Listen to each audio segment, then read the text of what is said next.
Hi guys, ngayon magluluto tayo ng pansit na walang sahog. Ito, sibuyas, bawang, nilagay ko na ko. And then, lagyan ko na ng, madalian to ha, nilagyan ko na ng bell pepper, red bell pepper. And then, halo-halo, mix. Ayan, hanggang paano na natin siya.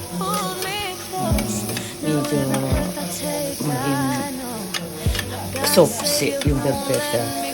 And then, sige, mix pa rin. And then after that, lalagyan na natin, ayan si ako. Lalagyan natin ng repolyo. Walang repolyo, lettuce lang. Kung ano meron dyan sa rep niya. Ang luto ko na galing sa okay. And then, yan, mix again. Madali lang ito ng pansting. Okay. Lagyan na natin ang toyo. Soy sauce, ingredients. Eksakto lang, hindi na ako nagsusukat kasi nagsusukat pa ako. Matatansya mo naman. Talagang okay sa panlasa mo. Then, ayoko na masyadong maalat. Yan. Kaya ko na yung bihon, nakalambot na rin siya. Kaya talagang go.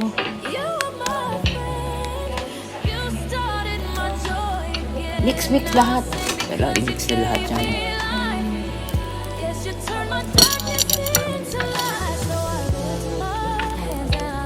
Ang sarap yata ng pansit. One of my favorite kainin. Nagbakasyon ako, puro pansit talaga. Nilagyan ko ng water kasi ang lakas kumain ng tubig. Yung bihon, noodle.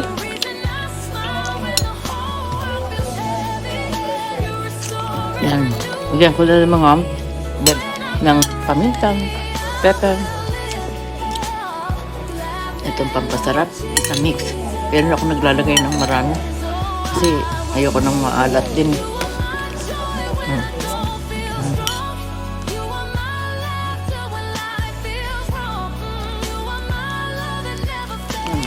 Luto.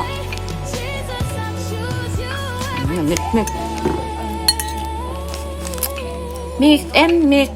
Halo-halo. Luto na siya. Time to kakain. Yan na, luto na. Ngayon, kumuha ko na isang plato at kakainin ko.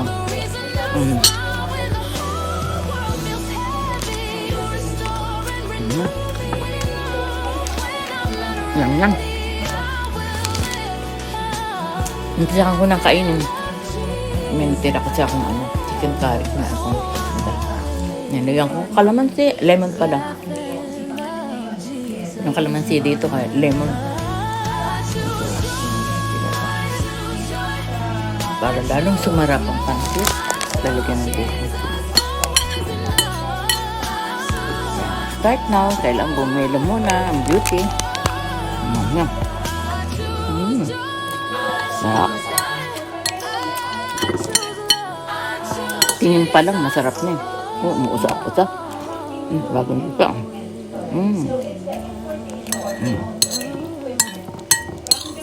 Guys, kung gusto niyo ng recipe ko, subscribe na lang sa channel ko.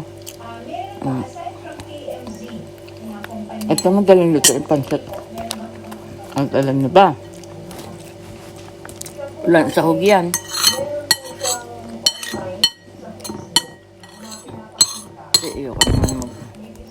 Wala akong isasahog eh. Ayan, sarap.